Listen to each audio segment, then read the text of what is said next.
안녕하세요. 이상큐브2 채널입니다. 미국의 조 바이든 행정부가 일본의 주일 미군 주둔비의 증액을 요구하고 있어 다음 달 초순 미국에서 시작될 협상의 향배가 주목되고 있습니다. 우리나라에도 많이 알려졌듯이 트럼프 전 행정부는 한국을 비롯하여 각국에 주둔하는 미군의 경비 부담을 줄이고 대신 미군에 주둔하는 주둔국의 주둔비의 증액을 요구하며 협상을 벌여왔습니다.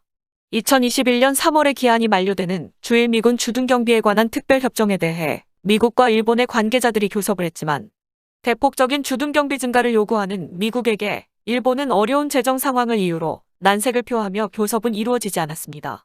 하지만 트럼프 대통령이 대통령 선거에서 패배하고 바이든 정권으로 교체됨에 따라 일단 두 나라는 현재의 특별협정을 1년 연장하기로 합의했었습니다.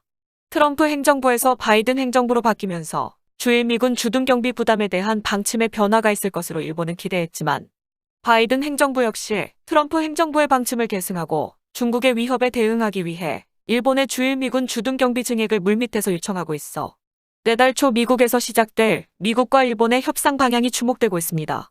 일본은 양국 간 안보체제 강화에 충분한 역할을 하고 있다고 주장하며 현행 수준의 주둔 비용에서 협정 갱신을 고려하고 있지만 바이든 행정부는 전임 정부 시절 일본과의 특별협정 논의를 주도했던 도나 웰튼을 계속 기용하고 있기 때문에 트럼프 전 대통령이 요구했던 내용을 그대로 답습하고 있을 가능성이 높아 일본으로서는 매우 힘든 협상이 될 것으로 보입니다. 특히 일본의 기시 방위상은 2022년도 방위비에 대해 GDP 대비 1%에 구애받지 않고 증액할 방침이라고 밝혔지만 이 증액분이 일본 자위대의 전력 강화가 아닌 주일 미군의 주둔경비로 지출되는 것을 일본의 언론들은 염려하고 있습니다. 즉, 미국은 일본의 방위비 인상을 꾸준하게 요청하고 있지만 일본이 방위비를 1% 이상 올려봤자 모두 미국의 주머니로 들어가기 때문에 일본의 방위비 인상이 누구를 위한 방위비 인상이냐라는 말도 나오고 있습니다. 어쨌든 우리나라와 일본은 미군이 주둔하고 있기 때문에 미국과 일본의 방위비 협상도 관심을 가지고 지켜볼 필요가 있습니다. 두 번째 소식은 미국의 차세대 폭격기 B-21에 대한 소식입니다. 미국 언론 밀리터리 와치는 B-21의 생산 규모를 확대하여 수출을 하게 된다면 유력한 후보지로 이스라엘과 호주, 일본과 인도, 프랑스가 잠재적인 수출국으로 꼽힐 수 있다고 주장하여 눈길을 끌고 있습니다.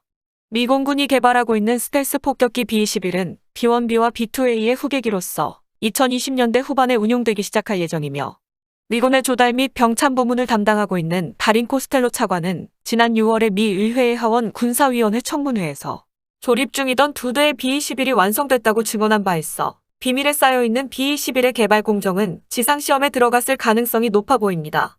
지나치게 순조롭게 개발되고 있는 B-21의 개발 상황에 대해 신랄한 평가로 유명한 미 의회의 하원 군사위원회의 애덤 스미스 위원장조차 F-35 프로그램에서 배운 교훈을 살린 B-21 프로그램은 개발 예산의 초과도 없이 예정대로 인텔리전트한 방식으로 개발이 진행되고 있다고 칭찬했습니다. B-21의 성능에 대해서는 완전히 정보가 차단돼 있어 미 언론에서도 보도가 되지 않고 있으며 단지 단편적인 소식 정도만 알 수 있습니다.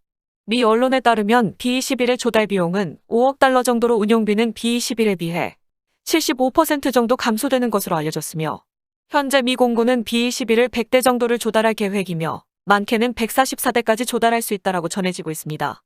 미 언론인 밀리터리 와치는 B-21에 대해 이 폭격기는 핵무기와 크루즈 미사일의 운반 같은 기본적인 임무 외에도 고도의 스텔스 성능을 살려 조기 경계 임무도 맡을 수 있으며 적의 고도화된 방공 시스템에서도 스텔스 전투기와 데이터를 공유하는 센서군을 구축하여 전장에서의 전술통신 중계와 스텔스 전투기에 대한 공중급류 및 미래에 실용화될 것으로 예상되는 레이저 무기를 탑재하는 플랫폼으로서의 역할도 맡게 될 것이라고 전망되는데 이것을 실현하기 위해서는 더 많은 B-21이 필요하고 비용을 더 낮출 필요가 있다고 밀리터리 와치는 주장하고 있습니다. 즉, 생산 규모를 늘려서 비용을 낮추기 위해 미국이 B-21의 해외 수출을 추진할지도 모른다며 B-21의 해외 수출로 지목되고 있는 나라로는 이스라엘과 호주, 일본과 인도, 프랑스를 꼽고 있는 것이 흥미롭습니다.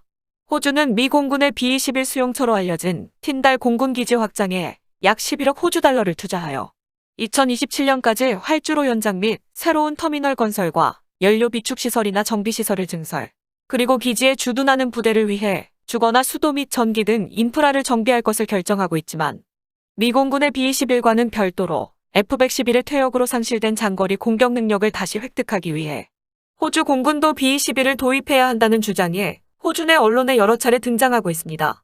이스라엘은 사실상 핵무기를 보유하고 있는 것으로 알려져 있으며 이란과의 대립이 지속되고 있는 이스라엘의 상황을 고려할 때 항속거리가 긴 B-21은 공격 옵션으로서 매우 매력적이라고 밀리터리 왓츠는 지적했습니다. 또한 북한, 중국, 러시아에 둘러싸인 일본도 적기지 공격 능력을 공개적으로 획득하는 방향으로 움직이고 있어 B-21의 잠재적 고객 중 하나로 꼽히고 있으며 미국의 위상이 확고한 일본 자위대는 미군의 엄격한 관리 아래 있기 때문에 B-21을 수출해도 비교적 위험이 적고 거액의 대미 무역 흑자를 축소하는 데도 도움이 될 것이라고 말하고 있습니다.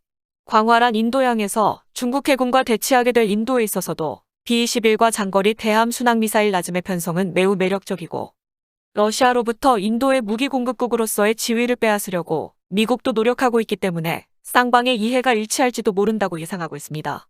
프랑스는 핵무기 운반을 바다와 공중 플랫폼에 의존하고 있지만 항공기를 이용한 운반은 미라지 2000이나 아팔 같은 소형기에 의존하고 있기 때문에 B-21이 출시되면 도입을 검토할 수 있다고 지적하고 있지만 이는 모두 밀리터리 와치의 주장이므로 너무 진지하게 받아들이지 않는 것이 좋습니다. 미국이 B-21을 수출할 것으로는 생각하지 않지만 만약 수출에 나선다고 해도 호주 이외의 국가가 B-21에 관심을 보일 가능성은 상당히 낮다고 개인적으로는 생각됩니다.